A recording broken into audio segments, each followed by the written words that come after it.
Hi friends, మేమైతే ఇప్పుడైతే అంతా చూసుకునేసి అయితే ఇప్పుడు ఓరోవిల్లు చూసుకునేసి మేమైతే ఇక్కడ పారడైస్ బీచ్ పాండిచ్చేరి దగ్గరికి అయితే వచ్చిండాము. ఇక్కడ చూస్తాము, ఇక్కడ యాక్టివిటీస్ అంతా ఉన్నాయి. కార్ అక్కడ నిలబెట్టేసి అయితే మేము వచ్చిండాము. చూపిస్తాను, ఎండ చాలా ఉంది.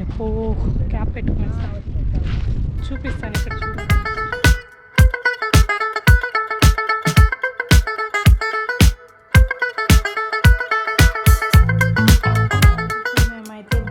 లోపలకైతే వచ్చిండాము. ఎంట్రన్స్లో 70 రూపీస్ పర్ పర్సన్కి ఇవ్వాలండి. ఇది వచ్చేసి ప్రైవేట్ బీచ్ పారడైస్. దానికోసం అయితే 70 రూపీస్ మనం పే చేయాలి ఎంట్రన్స్లో. ఇక్కడ చూడండి, ఐ లవ్ శాండ్యూల్స్ అని చెప్పేసి అక్కడ బోర్డు పెట్టిండారు. మనం 70 రూపీస్ పే చేసామంటే మనకి ఒక బ్యాండ్ అయితే ఇస్తారు, చేతిలో కడతారనమాట. వాళ్ళే చేతిలోకి వేస్తారు. నా చేతిలో ఉండదు చూడండి, అదనమాట. చూస్తున్నారా, అది ఇస్తున్నారు, పెడతారు వాళ్ళు. ఇప్పుడైతే మేము లోపలికి వచ్చిండాము. ఇక్కడ అన్ని యాక్టివిటీస్ ఉన్నాయి, చూద్దాం రండి. ఇది వచ్చేసి టికెట్ కౌంటర్ అనమాట. మీకు ఏమన్నా యాక్టివిటీస్ చేయాలా అనుకుంటే మీకు ఇక్కడ టికెట్ తీసుకొని చేయొచ్చు. మేము యాక్టివిటీస్ అంతా ఏం చేయట్లేదు ఇప్పుడైతే. ఇక్కడ చూడండి, కయాకింగ్ అన్నీ ఉన్నాయి, బనానా రైడ్ అన్నీ యాక్టివిటీస్ ఇక్కడ ఉన్నాయి. మీకు ఎవరికైనా చెయ్యాలి అనుకుంటే ఇక్కడికి వచ్చి చేయొచ్చు. ఇక్కడ నుంచి ఒక వ్యూ అయితే నేను మీకు చూపిస్తాను, చూడండి ఒకసారి.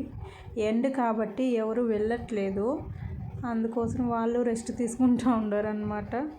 ఇక్కడ చూడండి, బాగుంది ప్లేస్ అయితే, పర్వాలేదు. చూడండి, ఇక్కడ నుంచి వ్యూ అయితే చాలా బాగుంది. ఇక్కడ బ్యాక్ వాటర్ అనమాట. ఇది వచ్చేసి మనం ఇప్పుడు చూస్తూ ఉండే బ్యాక్ వాటరు.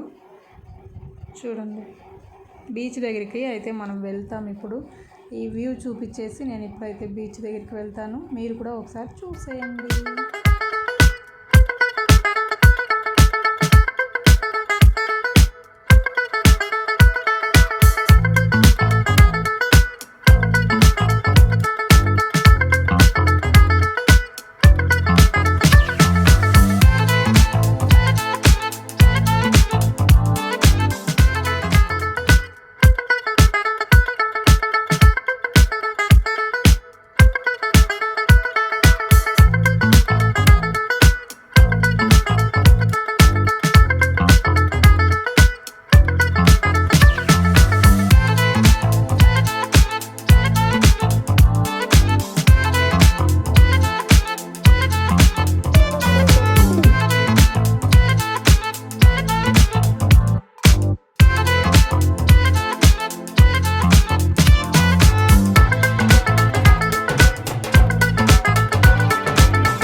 దగ్గరికి అయితే వచ్చేసినాము. ఇక్కడ చూడండి, దీనిపైన కూడా వెళ్ళొచ్చు అనమాట. ఈ యాక్టివిటీస్ కూడా ఉన్నాయి ఇక్కడైతే. ఈ బీచ్ దగ్గర అయితే అన్ని యాక్టివిటీస్ చేయొచ్చు మీరు వచ్చినట్లయితే. ఇప్పుడు చూడండి, మేము ఎండలో వచ్చేపాటికి కొంచెం సుస్తయింది, అందుకోసం అనేసి మేము ఇక్కడైతే కొంచెం కూర్చొని ఉండాము. కొంచెం కూర్చొనేసి మళ్ళీ బీచ్ దగ్గరికి వెళ్దాము అట్లనేసి. ఇప్పుడైతే నేను బీచ్ దగ్గరికి వచ్చేసాను. మా అక్క అయితే రావడం లేదు, తనకేమో తల తిరుగుతూ ఉంది ఇట్లనేసి తను రాలేదు. నేనైతే బీచ్ దగ్గరికి వచ్చిన్నాను. నేను కొంచెంసేపు ఉండేసి నేను కూడా వెళ్ళిపోతానండి. ఎండ్ కాబట్టి తనకి కుదరట్లేదు ఇట్లా అని చెప్పింది. నేను రావట్లేదు, నువ్వు వెళ్ళు ఇట్లా అని చెప్పింది. నాకు కూడా ఎండకి తట్టుకోవడానికి కావడం లేదు, దానికి నేను క్యాప్ పెట్టుకున్నాను. గ్లాస్ ఎందుకంటే మనము లేకపోతే ఈ ఎండ్లో నాకు ఈ కంట్లో నుంచి నీళ్ళు వచ్చేస్తాయండి, అందుకే నేను గ్లాస్ అయితే పెట్టుకోండేది. చూడండి, నేను ఫుల్ బీచ్ వ్యూ అయితే మీకు చూపిస్తాను, చూసేయండి.